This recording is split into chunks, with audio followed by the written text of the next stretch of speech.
You as a golfer, you know exactly what I'm talking about because you like to play different courses because they are unique and Right. everyone is distinguished from the other.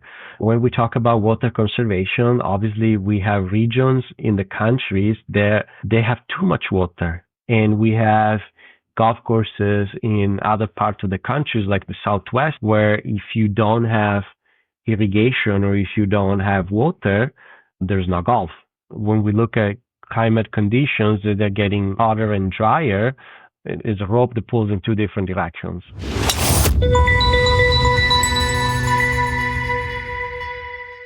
Hi, everyone. It's John Fiella once again at the Golf Sustainability Podcast. And it's my great pleasure today to welcome Matteo Serena, who is the Senior Manager of Irrigation Research and Services at the United States Golf Association. As water management is without question the single biggest environmental challenge for our industry, Matteo's leadership role in the USGA on this topic, I'm certain, is going to make for a great conversation. So, Matteo, welcome to the Golf Sustainability Podcast. Thank you, John, for the introduction. It's a pleasure to be here. Well, listen, let's get started by having you tell us a little about your career journey and your current role as Senior Manager of Irrigation Research and Services. Sure. It's always fun to talk about the easy things, which is my past. I come from Italy, a small town in the province of Vicenza. And I got my bachelor and my master degree from the University of Padua in Italy, which is in the northeast, very close to Venice. And that's during my master where I got introduced to turfgrass.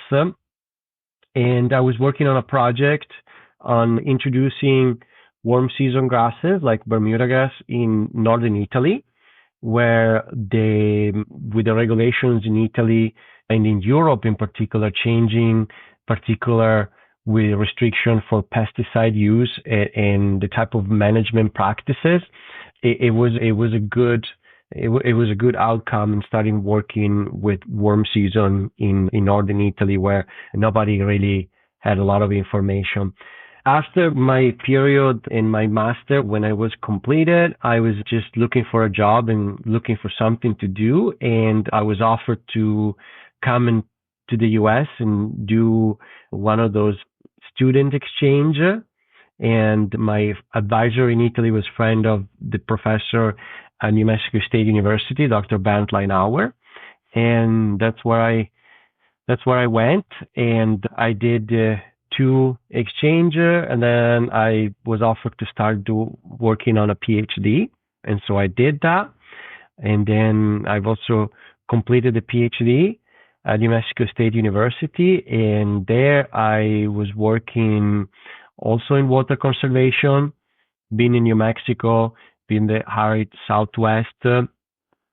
It was important to look at water, and so from that aspect, our main focus was the use of non-potable water and subsurface drip. That's kind of what was our claim to fame. And then I continued to stay at New Mexico State and helping the turfgrass program. And shortly after that, I was at UC Riverside with Dr. Jim Baird. And there I was also working with the water conservation portion of it. Being in Southern California was very important, that aspect. And then 2.5 years ago, I started my journey with the United States Golf Association, where they established this program, which I know that we're going to talk about it in more detail in a little bit, but it's pretty much dedicated solely exclusively to water conservation in golf. I don't think it would be possible to have any higher credentials on the topic than you do. You've done a great deal of study in the area of water management, and your experience in New Mexico it's got to be as tough as it gets in that region. Well, thank you. I really appreciate my coworkers currently when doing the hiring process of the USGA, because they put a lot of faith in me, and I always was very cautious with them because I've never worked on a golf course. So I've had a lot of experience with turfgrass and obviously with water conservation.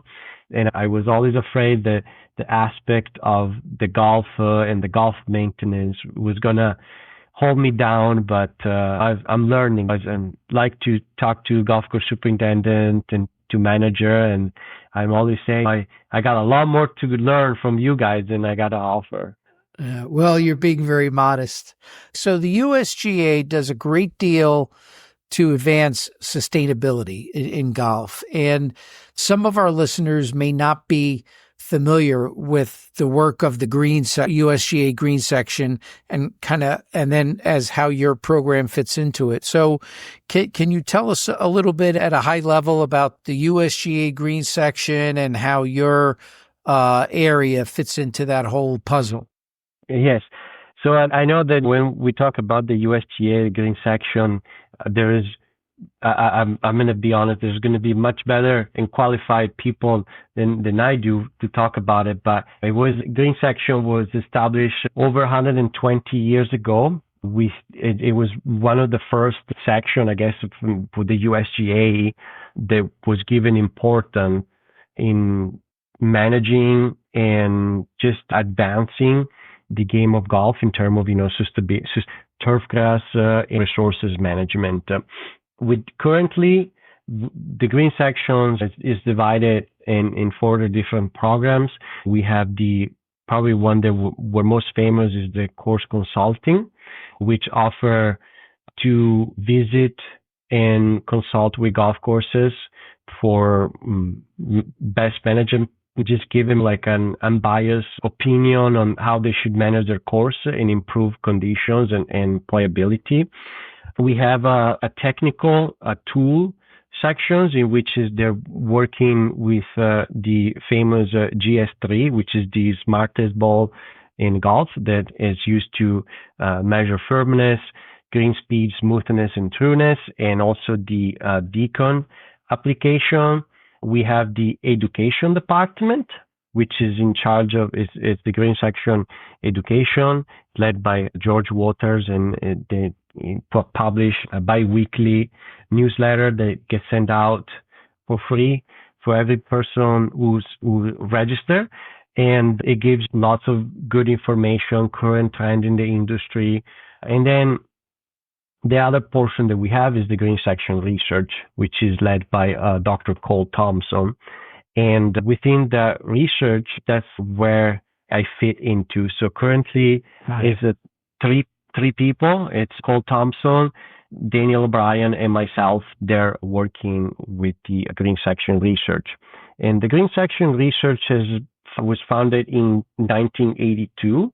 That's before that, there was some money they were given out to a program, but it was really not like outline or detail how those funding were given out to researcher. And then from the 82, that's when the research program was fully established. And then since then, we invested over $50 million in research, primarily to university, and the majority also for like plant breeding and to develop new cultivar of turf grasses, as well as finding more sustainable and better management practices for the golf industry in general.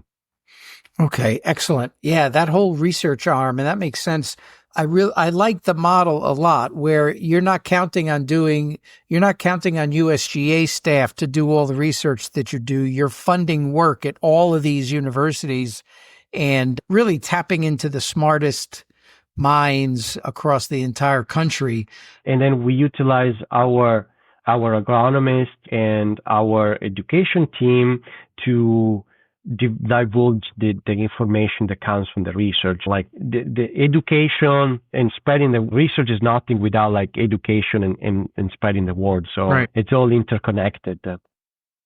Okay, so thank you for that. Very helpful. Drilling down a little further, I think it was 2 years ago that the USGA announced a major funding commitment to the area of advancing best practices in water management and water conservation.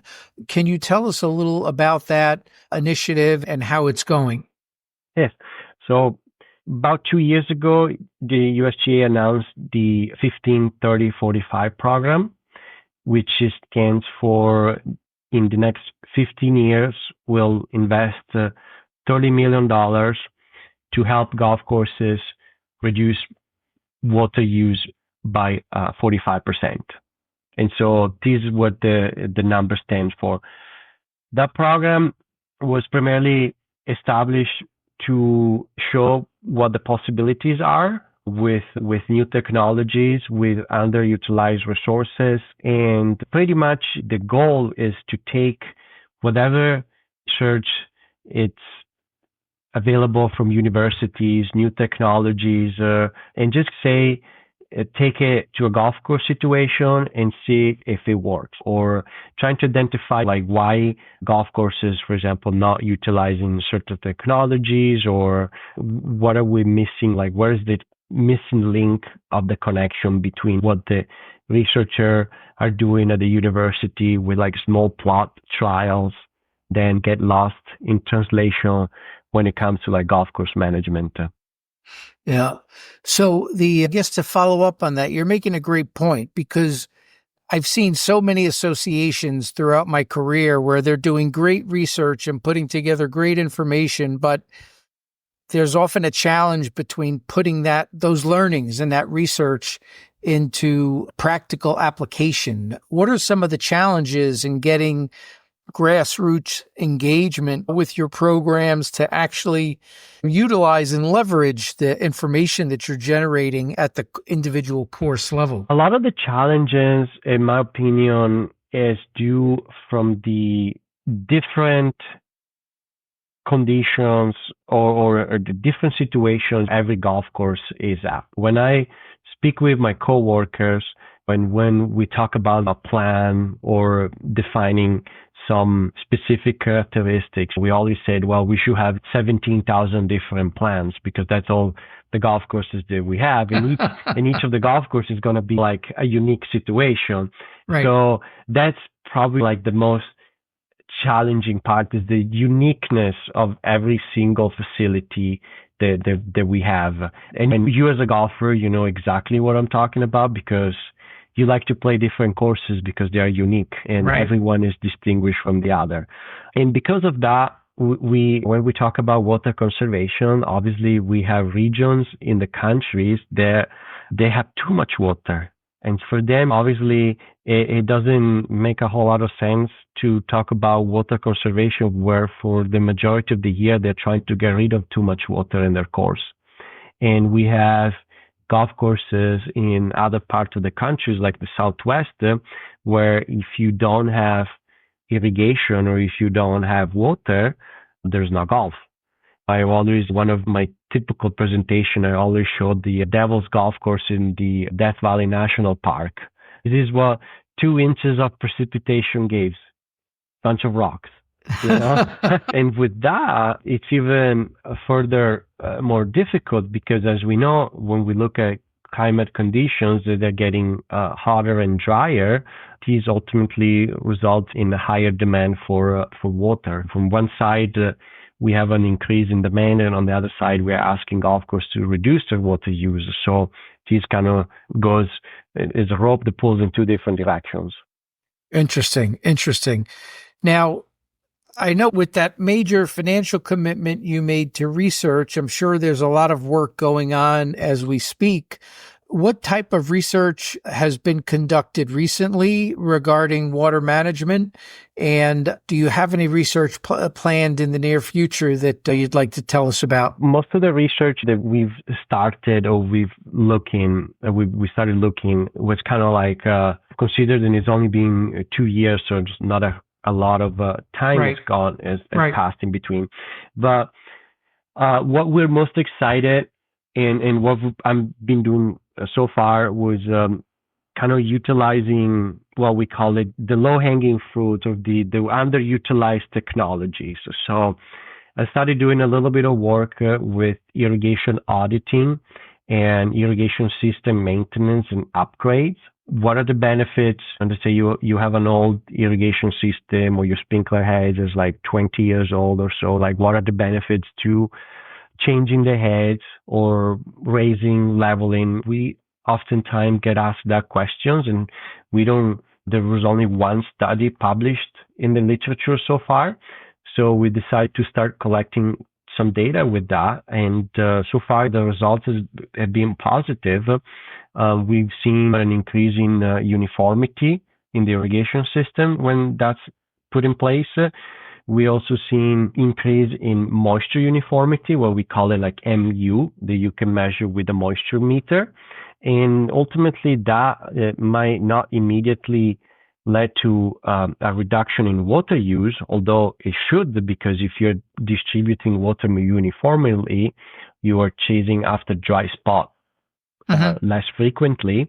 It also makes you more prepared for the future in case you're having a drought event or in case you're asked to reduce water use. You're much more prepared when your system is fine-tuned and precise.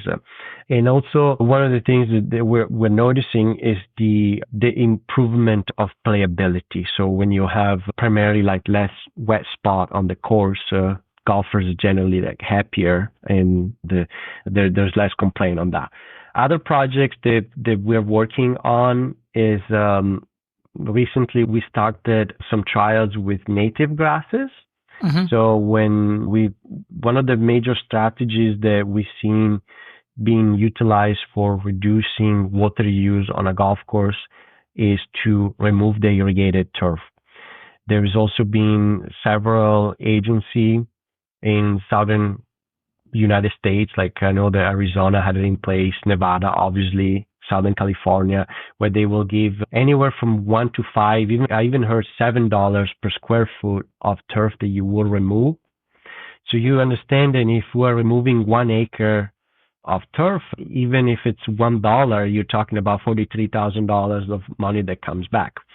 The problem hasn't been so far like where or how to remove the turf is, but what can I put back? And so with my colleague, Brian Whitlark, which is the agronomist for the West region, we started looking at some native grasses. So we're talking about species that you would find in the outside of the rough or in this area. They're not maintained. They could survive with less than 10 inches of precipitation. So we hope to find something that would leave an appealing coverage, a sparse canopy where the ball is going to be easy to find.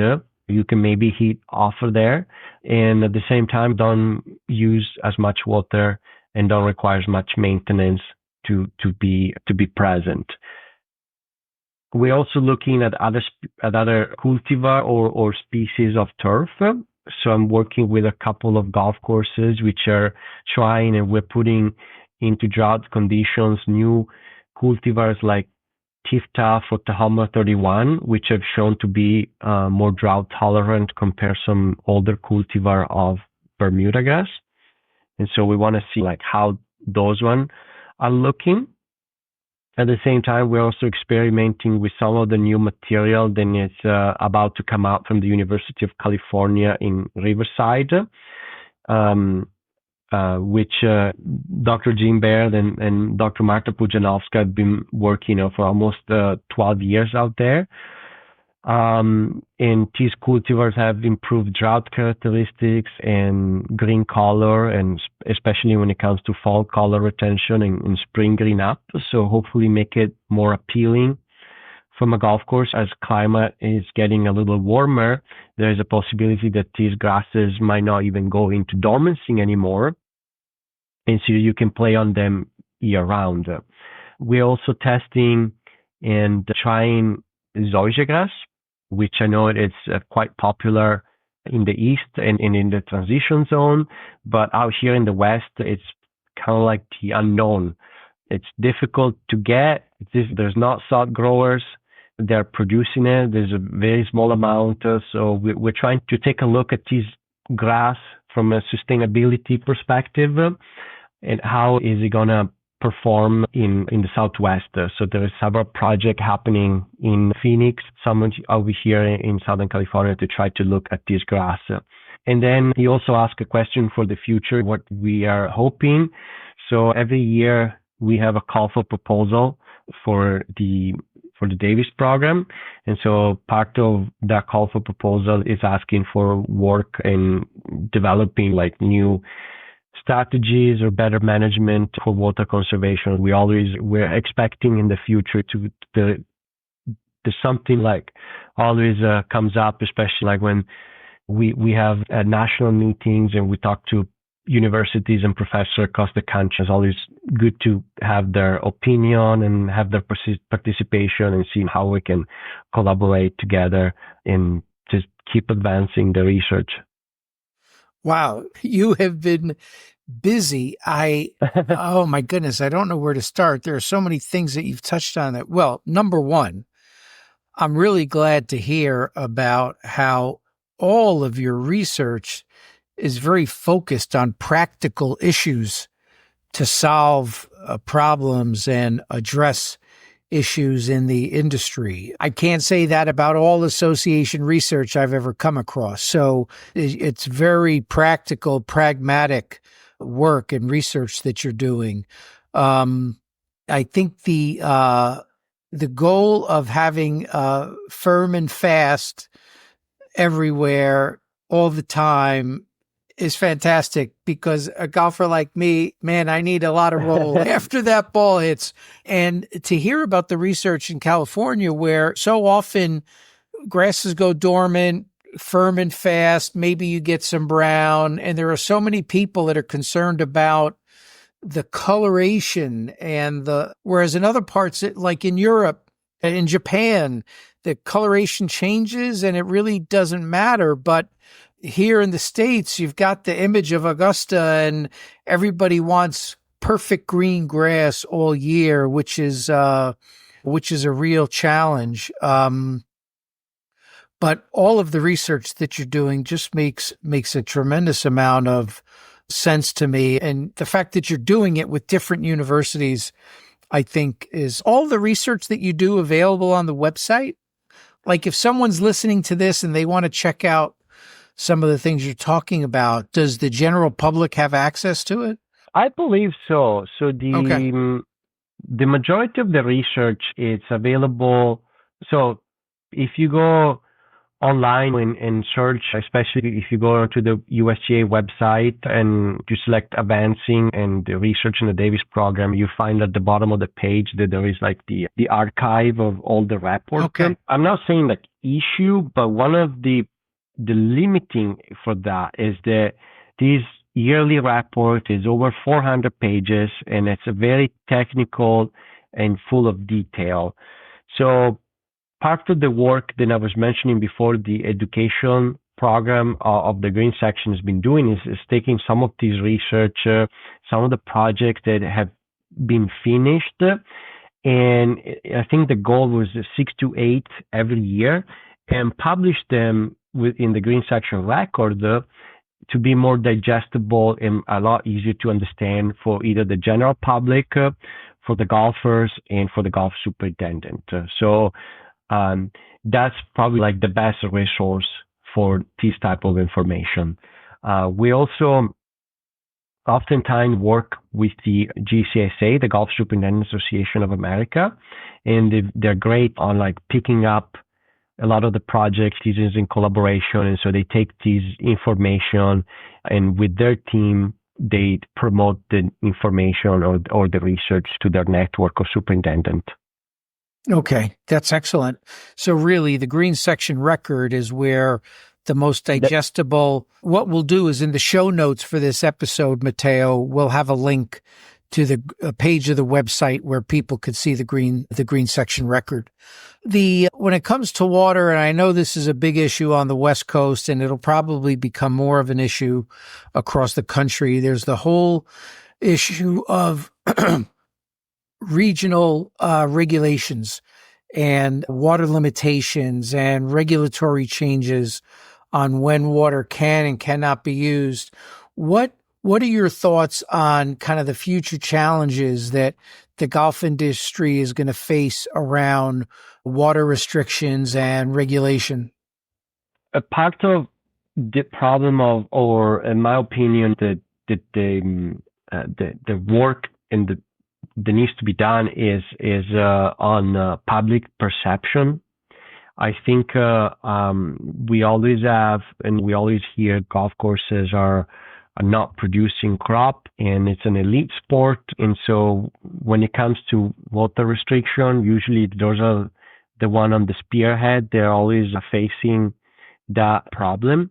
So my suggestion is always, and this has worked very well here in the Southwest, is having the golf association or the group of people related to golf that work with these like regulatory agency and like create, when restrictions or one regulation comes into play, at least they're over there in describing their situation, describing that they're doing the best they can to survive, and just like having always an open line of communications. And we've seen teas during the drought that is happening here in Southern California and in the Los Angeles area, where when restrictions started to come into place, there was a gradual reduction of how much water was allocated for golf courses, and that allowed them to at least stay open, having a condition in which they could survive. Obviously, if this one continues to happen in the long term, it's a different problem, but at least in the short term, that's what was happening.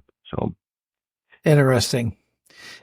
Are there any, you talked about technology briefly, are there any technology or system advancements that you see on the horizon that, that you're excited about? One of the things at the GCSAA show this past year, I saw those SPIO sensors, and I think technology is going to play a lot bigger role in irrigation and water management. So kind of what are you seeing that you're excited about?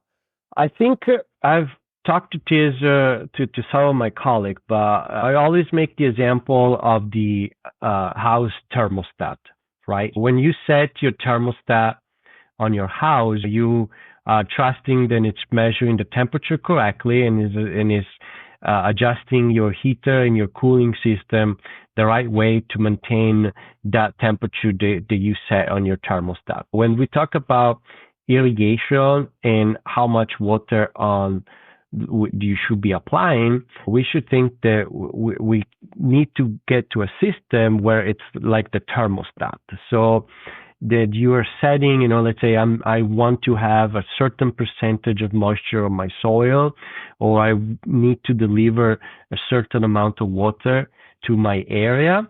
And then the system will automatically adjust and make regulation to provide the best conditions. So in my opinion, that it's probably going to get achieved with machine learning and with like computer power. If we look at the pictures from the 50s or the 60s with the first irrigation computer, the irrigation controller, there was like the size of a room, and now we can control the irrigation with our cell phone. We eventually we're going to get to that point. So that's what I think it will be. Yeah, it's like, boom. That's a mind-blowing, but very simple and easy to understand analogy. You have a house. If you have thermostats in each room that are automatic, you could control the temperature. And the question becomes, why can't you have effectively a thermostat, many thermostats throughout the course to regulate the soil water? There are a lot of industries, a lot of technologies out there. They're working into that directions. Remote sensing is getting sophisticated. So it's just a matter of like fine tuning the technology, see like how to make it work, how to make it better. But I don't think we're very far from that to that point. And then you'll have obviously you're going to have the superintendent. They will always have to check and make sure that everything is correct and is working fine. But we know with all of these technologies is happening pretty soon, the superintendent is going to become like a computer engineer more than an agronomist. Well, it's interesting that you say that. And we talked about this earlier, but I met Matt Muhlenbrook from Hillcrest Country Club. And I met him at the GCSAA show last year, and he's a technology whiz. They're using autonomous mowers, and they've got sensors throughout the whole course. Yep. And we had a nice tour of the course, and then he says, come on, I want to show you something. And we went to his office, and we sat, and there's a computer and multiple monitors, and he's showing me all of the different, they're not heat maps, but they're essentially the amount of heat maps that show the water penetration. And it's just what you described. I mean, he's looking at the conditions of the entire course from his desk across several monitors. And then the thought of being able to regulate it and control it from the cell phone, it's a very compelling vision, Matteo. And that's exciting. Yeah. I mean, there's many superintendents and then I visit or then I work with. They are just like Matt. It's not unusual to see two computer screens and having maps open and a big TV on the wall with for the staff to learn and understand. Things have changed for sure. That's great. Very exciting. So I like to say sustainability is a team sport, meaning you really can't do it on your own. You need suppliers, you need association relationships, you need partners to help get to the vision that you've just described. Can you talk to us about some of the partnerships that USGA is involved in? You've mentioned GCSAA a couple times. I know you work closely with them, but tell us about that. Yeah, no, it's great. The partnership and the open line of communication and has been with all of the related association in the golf industry. It's been great. In particular, the GCSA that we are helping when they put their show, which this year is going to be in February in San Diego, and cannot do all of this work without the help of the superintendent. At the same time, we are in communication and helping with the architect association and the PGAs. There's a lot of moving parts. Like you said, this is not, we cannot do this by ourselves. So we need to have all the help that we can get. Okay, excellent. Well, this has been fantastic. And now I know why they hired a scientist to run this part of the business, right? Because it is science. And I'm excited to hear about the work you're doing, Matteo. I'd now like to talk a little more on a personal level. I'd like to give our listeners a chance to get to know my guests beyond what it is they do on a day-to-day basis. So let me start by asking, what drives you? Curiosity. I think that was the first things I was always curious. I was always trying to experiment.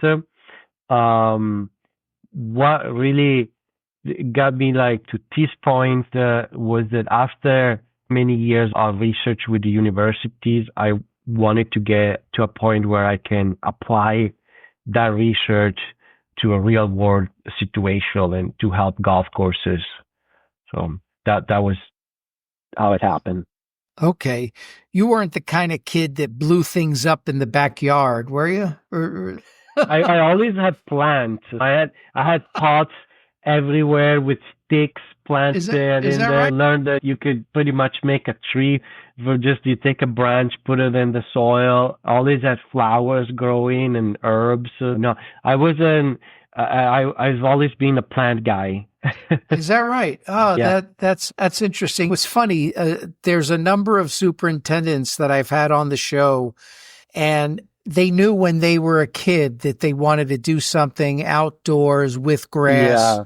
And it's interesting to hear that you've had an interest in plants since you were young. Yeah, and I still do. I love gardening. I love my backyard, and I love houseplant. I have a pretty overwhelming collection of houseplant. I know that sometimes I get my family member gets onto me because of that. Yeah. Well, I'm going to send you a book. It's called Growing Joy, and it's written by my daughter. My daughter Maria has a podcast on houseplants. She is she's an influencer for the world of houseplants. And she's written a book, and she's got thousands and thousands of Instagram followers and whatnot. And the book is about the intersection of plant care and personal care. So how you enrich yourself by taking care of plants. And I know it sounds like I'm plugging my daughter's book, but I'm going to send you a copy at no charge. What inspires you, Matteo? Right now, what inspires me is a lot of the superintendents in the countries that I work with more closely. They like to experiment and envision. So a lot of the time, I'm not even there to do anything, but just like listen to them and how excited they get about like showing me their new tools that they got, or taking me to a tee where they put a new grass in, and like, oh, look, Matteo, look how this is doing, like, and then next year I'm going to take it to the fairway and see, like, that's what inspired me. And, when every time that I go to a visit of one of those places, I'm always like, oh, I want to see what's got new going on. That's great. And I'm sure they love you being interested when you're there. It's like nerds talking to each other, right? That's great. What is the greatest challenge that you have faced? And it could be career-wise, it could be personal, whatever comes to mind. I like to keep it on the professional side, and probably like one of the biggest challenge that I face or that I'm seeing, it's a little bit of apathy. So it's especially when we talk about on the water conservation side, I've seen it in the last 2 years with the amount of rain that California and the West has received. All of the restrictions were lifted, and kind of like, well, we're not on the drought anymore. Who cares?